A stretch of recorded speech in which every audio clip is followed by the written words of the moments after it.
Picture this. You're at a networking event, and there's a group of people laughing and chatting. You want to join, but how do you break in without being awkward? Here's the rubberneck technique. As you're walking past the group, slow down slightly, turn your head toward them as if their conversation just caught your attention, and make eye contact with one person. Smile. Often, someone will open up the circle and wave you in. If that doesn't work, station yourself nearby, angled toward the group, looking interested. Within a few minutes, someone will usually acknowledge you. The key is looking approachable and interested, not desperate and hovering. Here's a bolder approach. Actually listen to what the group is discussing, and when there's a natural pause, make a relevant comment or ask a question about what they were just talking about.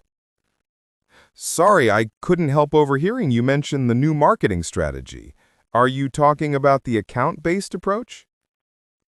This works because you're adding value to the conversation, not just injecting yourself for the sake of joining.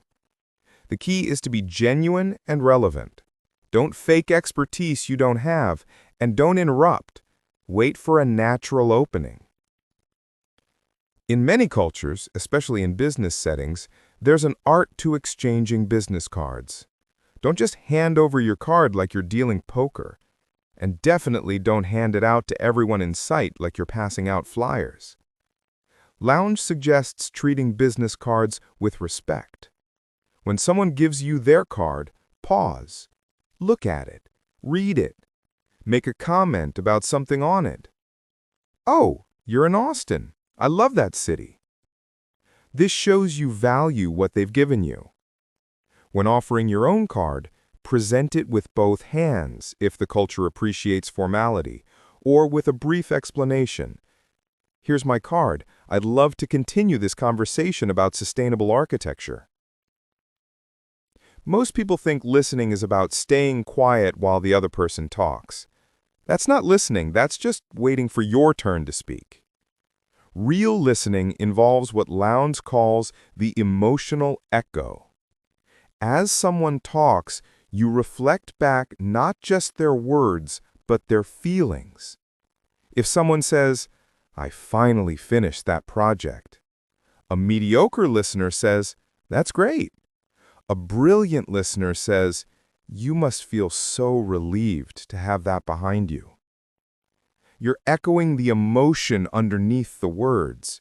This makes people feel deeply understood because you're not just hearing them, you're getting them. Here's a simple technique that makes you unforgettable. Remember details people tell you and bring them up later. If someone mentions they're training for a marathon, ask about it the next time you see them. If they told you their daughter is applying to colleges, check in on how that's going. Lowndes calls this the encore. You're giving their story a second act. Most people forget these details within minutes. When you remember them weeks later, it sends a powerful message. You mattered enough to me that I actually listened and remembered.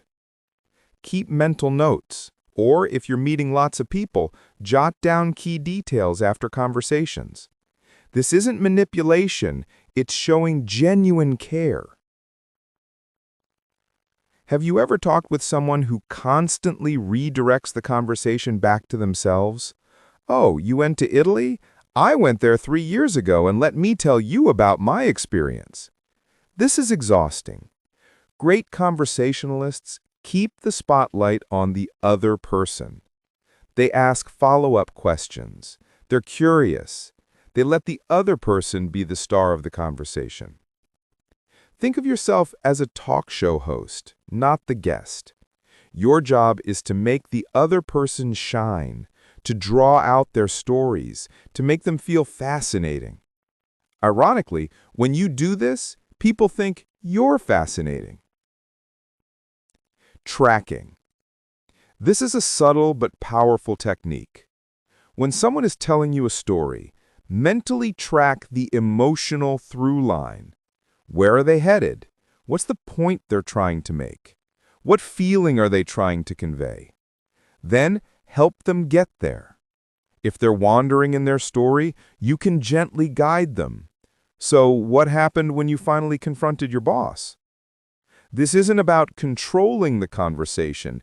It's about being such an engaged listener that you're helping them tell their story effectively. People leave conversations with great trackers feeling satisfied, like they really got to express what they wanted to say. Sometimes you need to say no, set a boundary, or hold firm on a position. Most people either cave immediately or become aggressive. There's a middle path, the broken record technique. You calmly repeat your position using slightly different words without getting emotional or defensive. I understand you need this by Friday, but I won't be able to deliver quality work by then. I can have it to you by Monday with the quality you need. If they push back, I hear that you're in a bind and I can have it to you by Monday with the quality you need. You're not arguing. You're not explaining yourself endlessly. You're simply, calmly, consistently stating your boundary. Most people will eventually accept it because you're clearly not going to budge, and you're doing it without hostility. When you know you need to have a difficult conversation, don't avoid it or let anxiety build. Use the preemptive strike. Address the elephant in the room immediately and directly. Hey, I know this is going to be an uncomfortable conversation, but I need to talk with you about what happened in yesterday's meeting. By naming the discomfort, you release some of its power. You've acknowledged that, yes, this is hard, and you're doing it anyway because the relationship matters. This approach disarms defensiveness because you're being vulnerable and honest from the start. What do you do when someone is attacking you, being unreasonable, or trying to provoke you? Most people either fight back or crumble. There's a third option: become like a cool fog. A fog doesn't fight back. You can't punch fog. It just exists, calmly, diffusing everything. When someone is hostile, you respond with almost eerie calm. You don't defend, don't attack, don't explain yourself frantically. I can see you're very upset. Let's talk about this when we can both be calm. Then you disengage. You don't give them the reaction they're fishing for. This is incredibly powerful because it puts you in control of the emotional temperature of the exchange. Here's a micro-expression that makes you seem more engaged and interesting. The eyebrow raise. When someone says something surprising or impressive, raise your eyebrows briefly. This tiny movement communicates, "Really? Tell me more." It's amazing how such a small movement can make such a big difference. It shows you're tracking the conversation and responding emotionally to what's being said. It makes you seem alive and engaged, not just present. Remember the flooding smile from earlier? Here's an advanced version for making someone feel truly special. When you see them, save your biggest, warmest smile exclusively for them. Even if you've been smiling at others, let your face light up in a special way when you see them. This is about making people feel like they're not just another person you're being polite to. They're someone who genuinely delights you.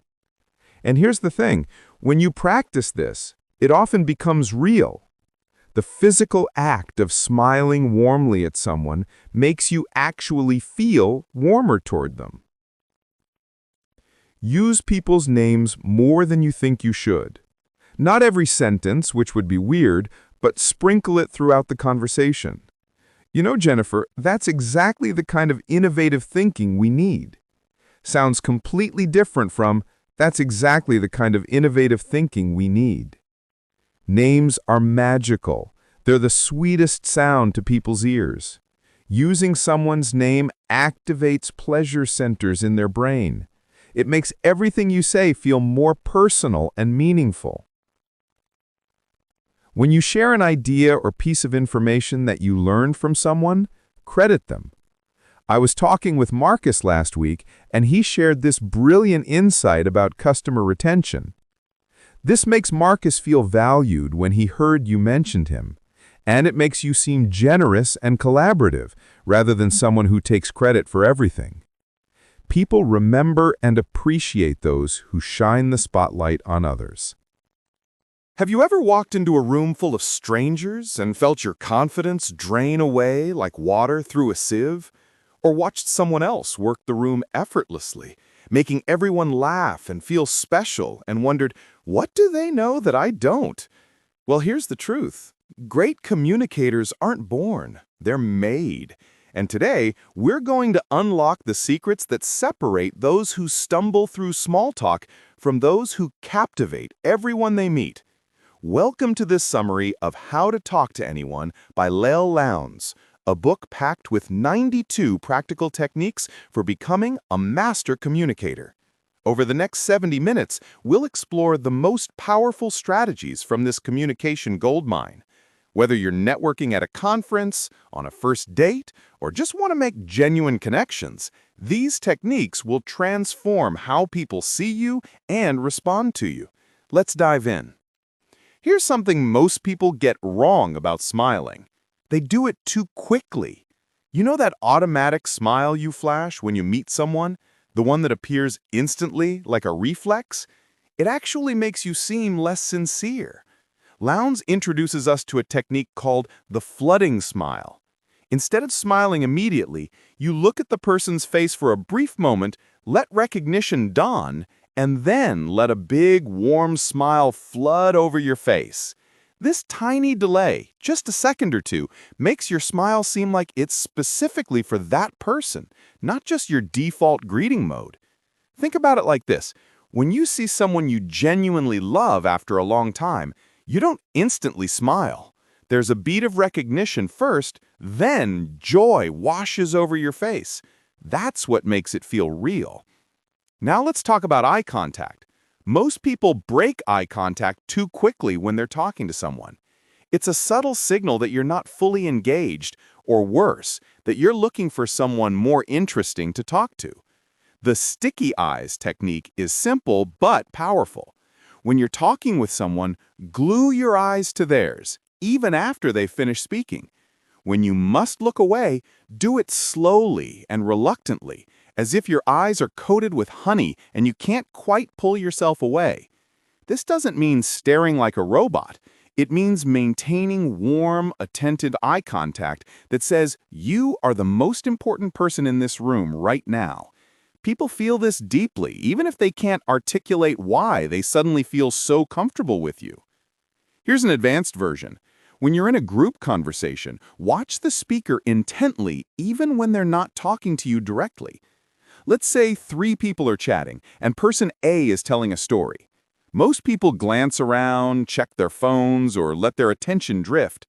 But if you keep your eyes glued to the speaker, giving them your full attention, even when others look away, you become magnetic. The speaker notices. And later, they'll remember you as someone exceptional, though they might not know exactly why. Your body speaks before your mouth does. Lowndes emphasizes that winners stand tall with their shoulders back, head high, and movements smooth and confident. Losers slouch, fidget, and move tentatively. Here's a visualization technique she recommends. Imagine a string attached to the top of your head, gently pulling you upward.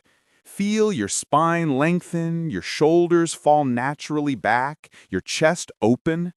This isn't about being stiff. It's about taking up your rightful space in the world.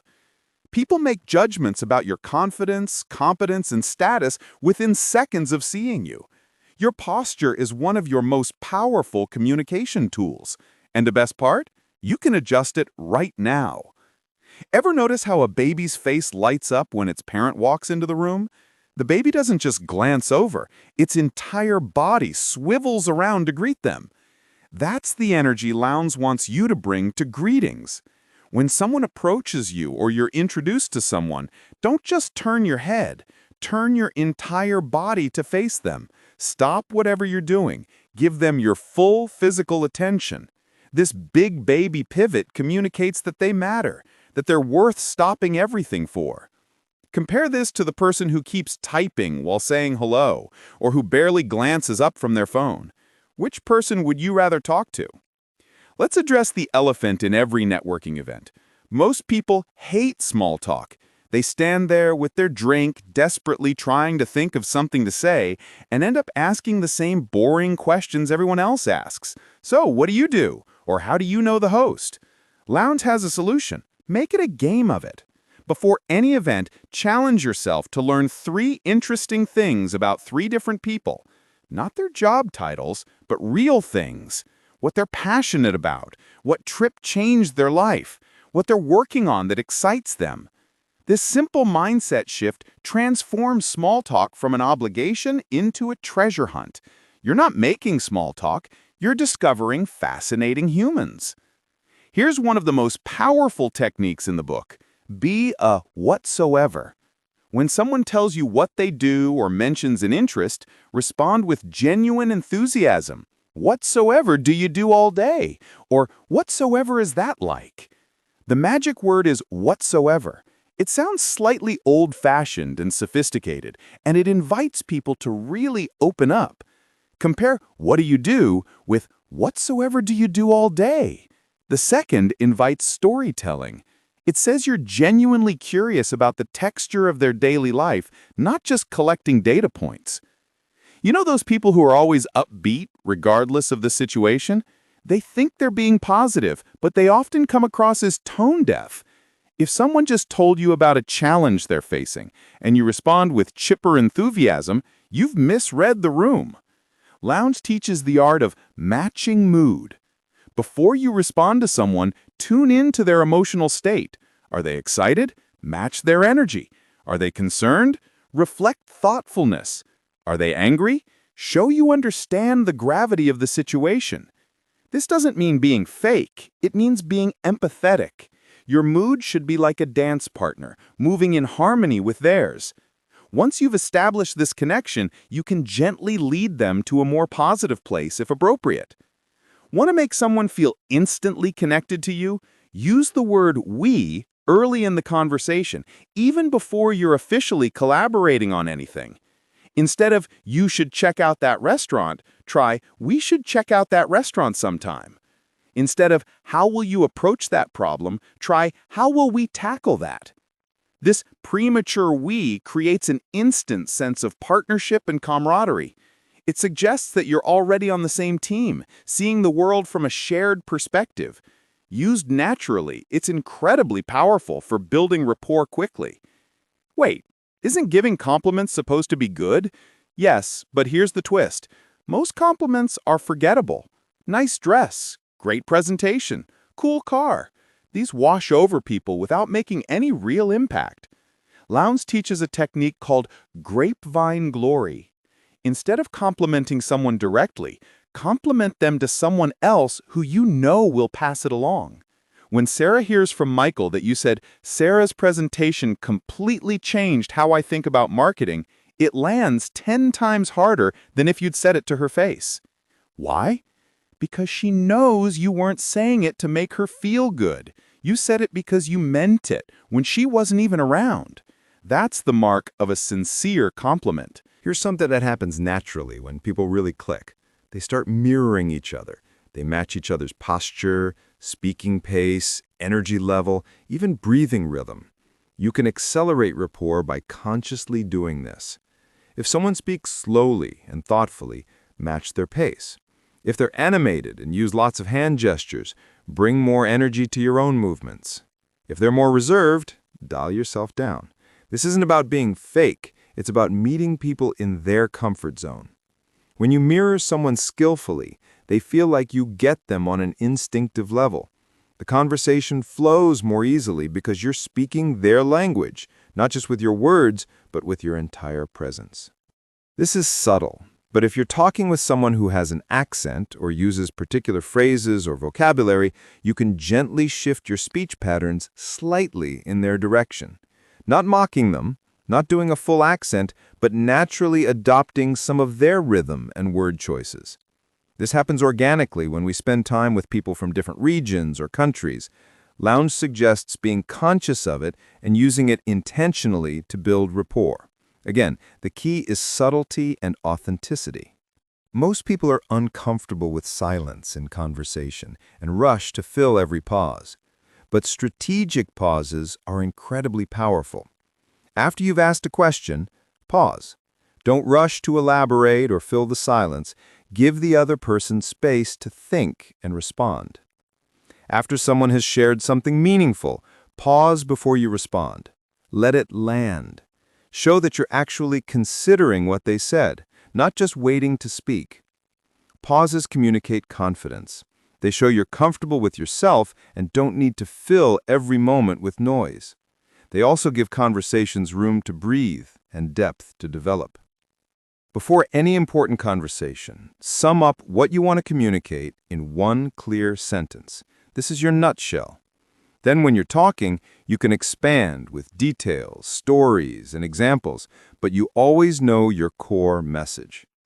This prevents rambling. It keeps you focused. And if someone asks, "So what are you saying?" you have a crisp, clear answer ready. For example, if you're pitching an idea, your nutshell might be, "We can increase customer retention by 30% by implementing a personalized onboarding program." Everything else you say supports and illustrates that central idea. Generic statements are forgettable. Specific, vivid details are memorable.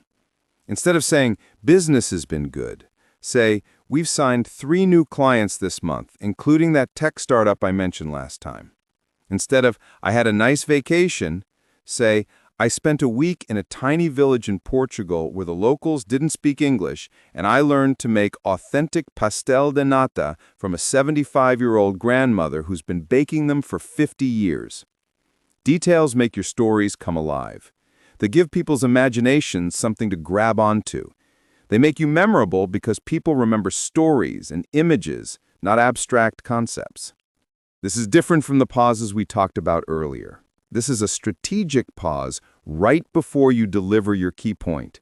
You're creating a moment of anticipation. And then I realized, pause, that the problem wasn't our product, it was our messaging. That pause makes people lean in. It creates drama. It signals that something important is coming. Used sparingly, it's a powerful tool for making your points land with impact. People don't remember what you said as much as they remember how you made them feel. And one of the best ways to make people feel something is to feel it yourself, genuinely and visibly. When you talk about something you care about, let your passion show. Vary your tone, use gestures, let your face be expressive. Don't be monotone or flat. Energy is contagious. If you're genuinely excited about an idea, others are more likely to get excited too. This doesn't mean being over the top or fake. It means not hiding your authentic enthusiasm behind a mask of professionalism or coolness. Ever notice how some people you meet once and never hear from again, while others seem to naturally stay in your life? Often it's about the boomerang principle, reaching out periodically with no agenda. Send an article that made you think of someone. Congratulate them on a promotion you saw on LinkedIn. Check in around the holidays. These small touches keep the connection alive without being needy or transactional. The key is consistency without expectation. You're not reaching out because you need something. You're reaching out because you value the relationship. Over time, this builds a network of people who genuinely like and remember you. This sounds transactional, but it's actually about generosity. Look for opportunities to help people, to do favors, to make introductions, to share resources without keeping score or expecting immediate returns. When you help people consistently, you build what Lowndes calls a favor bank. Not because you're going to call in those favors later, but because you've established yourself as someone who adds value, who helps, who can be counted on. Then when you do need help, people are naturally inclined to reciprocate. But that's not why you do it. You do it because being helpful is how you want to move through the world. In our digital age, a handwritten thank you note is shockingly rare and powerfully memorable. After a great conversation, an interview, a dinner party, a favor, send a brief, genuine, handwritten note. Not an email, not a text, a physical note that someone can hold. This tiny gesture makes you stand out in a sea of people who meant to follow up but never did. Keep note cards and stamps handy. Make it a habit. You'll be amazed at how much goodwill this simple practice generates. Most people are so focused on their own lives that they don't really think about other circumstances. Great relationship builders do the opposite. They remember what's going on in people's lives and acknowledge it. If someone mentioned their kid was starting college, ask how the transition is going.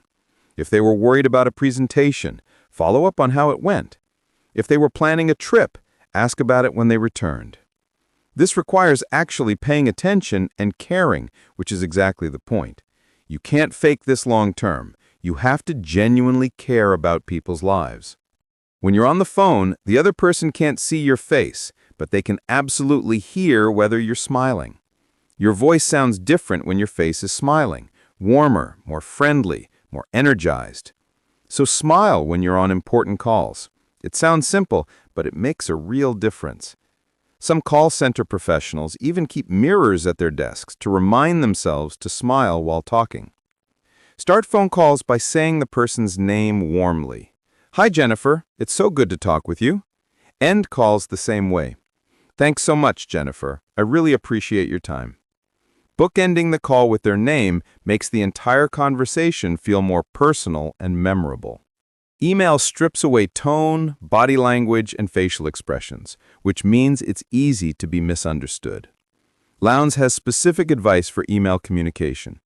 Use the person's name in the email, not just the subject line. Open with warmth. Be clear and concise. End with appreciation. And if something is complex or emotionally charged, pick up the phone instead. Never send an email when you're angry. Draft it if you must, but save it and come back later. Many relationship disasters could be avoided if people simply waited 24 hours before hitting send on angry emails. Like thoughtfully on social media. Not every post, which would be weird, but occasionally engage with people's content in meaningful ways. Write a substantive comment, not just "great post." This is modern relationship maintenance. It shows you're paying attention to people's lives and you care enough to engage. Just keep it genuine. Don't leave generic comments that could apply to any post. We touched on this earlier, but here's a deeper technique. When networking, don't give out your card to everyone. Be selective. Give it to people you genuinely connected with and say, "I really enjoyed our conversation. I'd love to stay in touch." This makes your card feel valuable, not like junk mail. And it flatters the recipient. You're essentially saying, "You're someone I want in my network." When you receive a card, don't just stuff it in your pocket. Look at it, comment on it, and, if appropriate, make a note on it right there. Follow-up remarketing strategy discussion. This shows respect and ensures you'll actually follow up meaningfully. Most people's networking efforts die at the event. They collect cards, have nice conversations, and then nothing. The magic is in the follow-up. Within 48 hours, reach out to the people you genuinely clicked with. Reference something specific from your conversation. "It was great meeting you at the conference. I've been thinking about what you said about the future of remote work." Then, suggest a concrete next step. A coffee meeting, a phone call, an introduction to someone who could help them. Make it easy for the relationship to continue.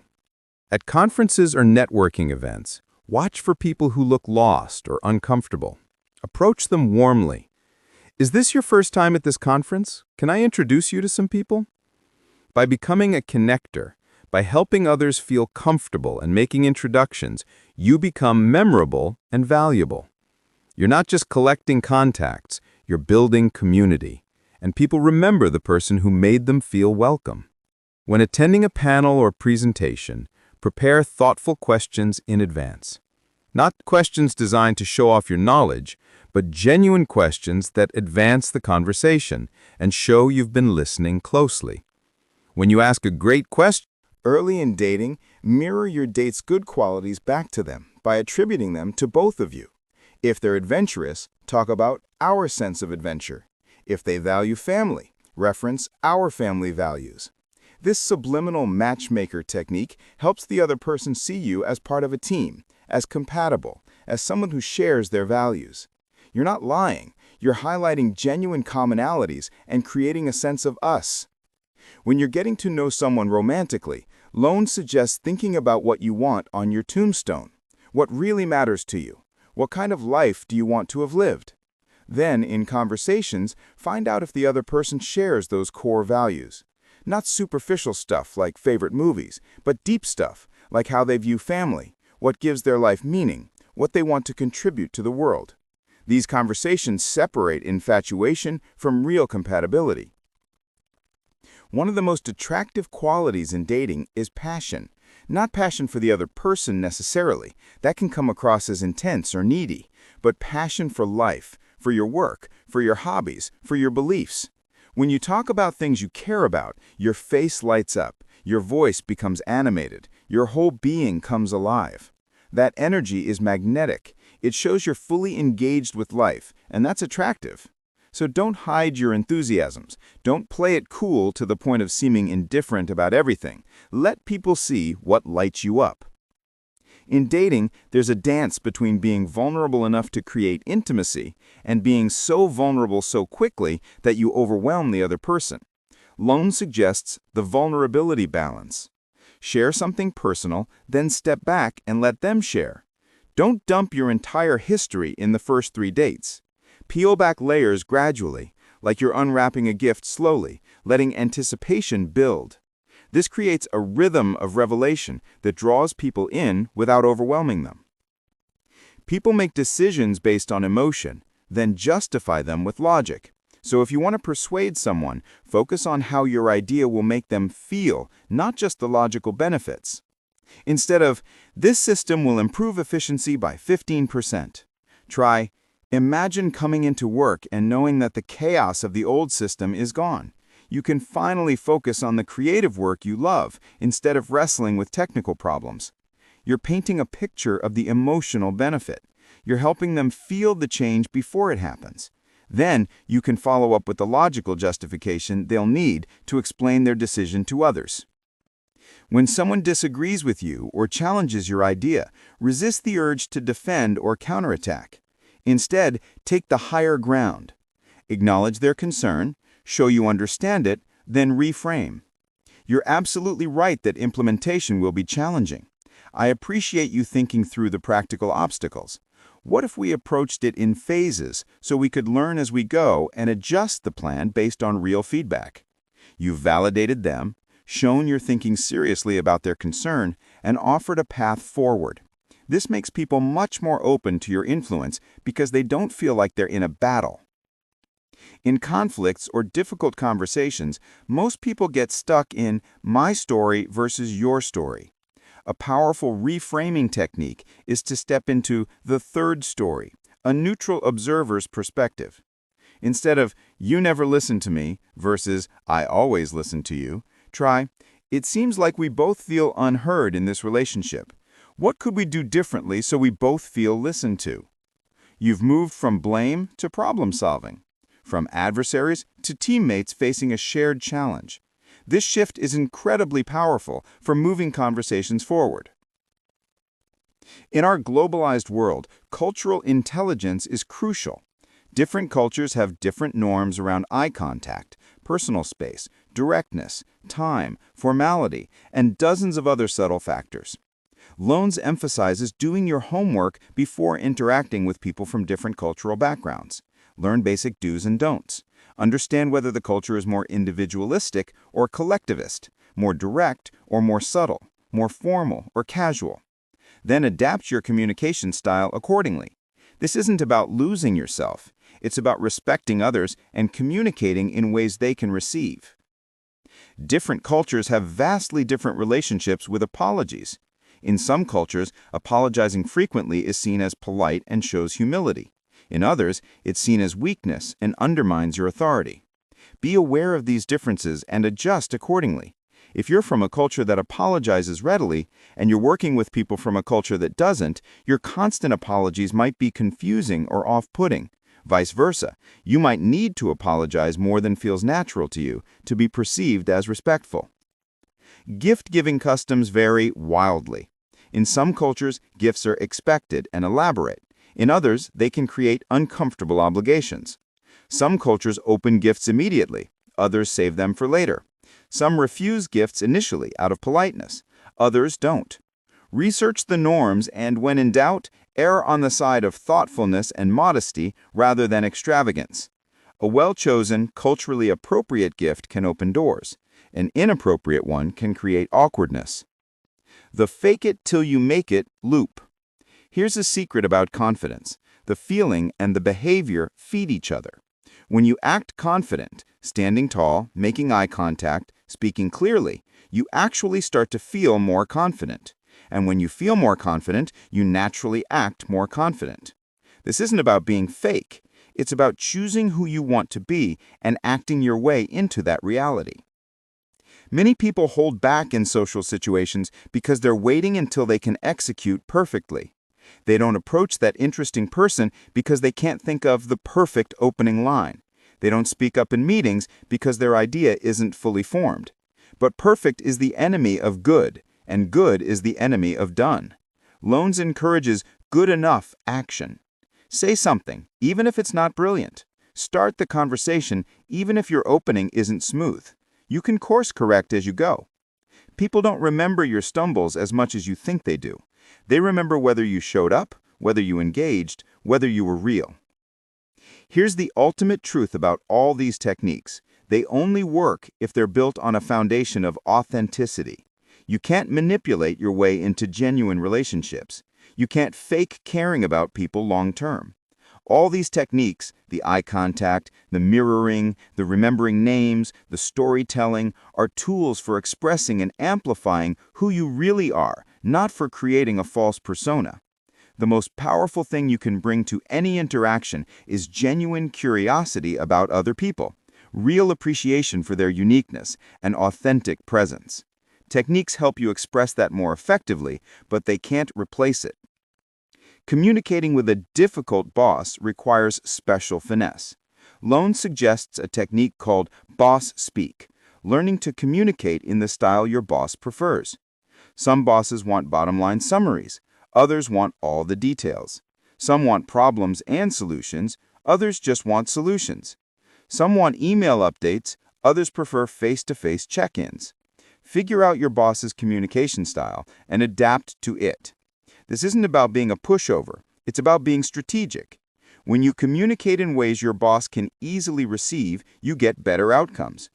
Also, manage up by anticipating needs. Don't wait to be asked for updates. Proactively provide them. Don't just bring problems, bring possible solutions. Make your boss's life easier and you become invaluable. Every workplace has at least one. The person who gossips, undermines others, or creates drama. Lowndes advises the gray rock approach for these situations. Be as boring and unreactive as possible around this person. Don't give them gossip fuel. Don't react emotionally to their provocations. Be polite but distant, like a gray rock, present but completely uninteresting. Toxic people feed on drama and reaction. When you don't give them that, they usually move on to more reactive targets. Many people would rather face any fate than speak in public. Lowndes offers several techniques for managing this fear. First, reframe it. That nervous energy you feel, it's not fear, it's excitement. Your body is preparing to perform. Tell yourself, I'm excited, instead of I'm nervous. Research shows this simple reframe actually improves performance. Second, focus outward, not inward. Instead of monitoring how you're doing and whether people like you, focus completely on serving your audience. What do they need to know? How can you help them? This shift moves you from self-consciousness to service. Third, prepare thoroughly but don't memorize. Know your material so well that you can be conversational rather than robotic. Practice, but practice being flexible and responsive, not reciting. Negotiating salary or rates is a special communication challenge because money triggers anxiety and cultural taboos. Lowndes emphasizes doing your research first. Know your market value. Know the typical range for your role and experience level. Then, when negotiating, don't be the first to name a number if possible. Let them make an offer. Then you can negotiate up from there. If you must name a number, give a range with your target at the low end of that range.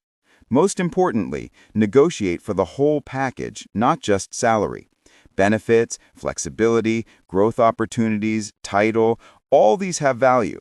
Sometimes you can get more by asking for non-salary benefits the employer can more easily offer. And always negotiate. Companies expect it. Not negotiating signals that you don't value yourself highly, which ironically can make them value you less. Video calls have become ubiquitous, but most people don't. Here's something that will change how you approach communication. Lowndes suggests that 90% of successful communication is about making the other person feel good, and only 10% is about saying clever things or being impressive. Think about the people you most love talking to. Chances are, it's not because they're the wittiest or most intelligent, though they might be. It's because they make you feel interesting, valued, heard, and understood. That's what you want to be for others. Not the person with all the best stories, but the person who makes others feel like their stories matter. None of these techniques will transform your life overnight. Using sticky eyes once won't make you a master communicator. But here's the power. Small improvements compound over time. If you get just 1% better at communication every week, remembering one more name, making one better first impression, having one deeper conversation, over a year, you'll be dramatically more effective. And the effects multiply. Better communication leads to better relationships. Better relationships lead to more opportunities. More opportunities lead to richer experiences. Richer experiences give you better stories to tell and more wisdom to share. Let's return to something fundamental. Why do you want to improve your communication skills? If it's purely to manipulate people or get what you want, these techniques will eventually ring hollow. People sense inauthenticity, even if they can't articulate it. But if your intention is genuine, you want to connect with people, understand them, make them feel valued, build real relationships, contribute something positive to every interaction, then these techniques become powerful tools for expressing what's already in your heart. The best communicators aren't performative. They're present. They're genuinely curious. They actually care. The techniques just help them express that care more effectively. You might feel overwhelmed by all these techniques. Which one should you focus on first? Where do you start? Lowndes would say, start with one. Pick the technique that resonates most with you or addresses your biggest communication challenge. Practice it until it becomes natural. Then add another. Maybe you start with the flooding smile. You practice it for a week until it becomes your natural greeting. Then you add sticky eyes. Then be a whatsoever. Gradually, these techniques layer on top of each other, becoming part of who you are. Don't try to implement everything at once. You'll just feel self-conscious and mechanical. Instead, build slowly and steadily. How do you know if you're getting better at communication? Lowndes suggests looking for these signs. People seek you out at events. They remember you and want to continue conversations. They open up to you, sharing things they don't share with everyone. They introduce you to their friends and colleagues. They respond to your messages and follow up on plans. Opportunities come to you more easily. Jobs, friendships, romantic relationships, collaborations, all of these become more available when you're an effective communicator. But perhaps most importantly, you feel more comfortable in your own skin. Social situations feel less stressful and more enjoyable. You're not performing, you're just being yourself, expressed more fully and effectively. So here we are at the end of our journey through how to talk to anyone. We've covered dozens of techniques, from the subtle art of the flooding smile to the deeper work of authentic connection. But let's distill it down to the essence. Great communication is about making other people feel valued, heard, and understood. Everything else is in service of that. It's about remembering that every person you meet is the hero of their own story. And when you show genuine interest in that story, you become someone they'll remember and value. It's about bringing your full presence to interactions, not scrolling on your phone, not thinking about what you're going to say next, but actually being there with people. It's about courage, the courage to start conversations, to be vulnerable, to risk rejection, to show who you really are. And it's about practice. You're not going to transform overnight into a communication master. But every conversation is an opportunity to practice one of these techniques, to connect a little more deeply, to make someone's day a little brighter. Remember the question we started with? Have you ever walked into a room full of strangers and felt your confidence drain away? Here's what I want you to know. That feeling is normal. Even great communicators feel it sometimes. The difference is they've equipped themselves with tools and techniques that help them move through that discomfort into connection.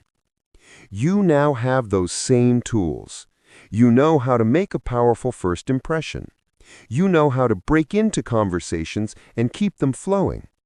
You know how to listen in ways that make people feel truly heard. You know how to tell stories that resonate. You know how to navigate difficult situations and build lasting relationships. The question is, what will you do with this knowledge? Will this just be information that you consumed, or will you let it be transformation that you embody? The choice is yours. The techniques are at your fingertips. The opportunities are all around you. Every person you meet is a chance to practice, to connect, to make someone's day a little brighter. Start small. Pick one technique. Use it today. See what happens. Then build from there. Because here's the beautiful truth. The world needs more people who know how to really talk to anyone. Not to manipulate or impress, but to genuinely connect. To see people, hear people, value people. That could be you, starting right now. Go forth and communicate brilliantly. The conversations you're about to have might just change your life and the lives of the people you meet.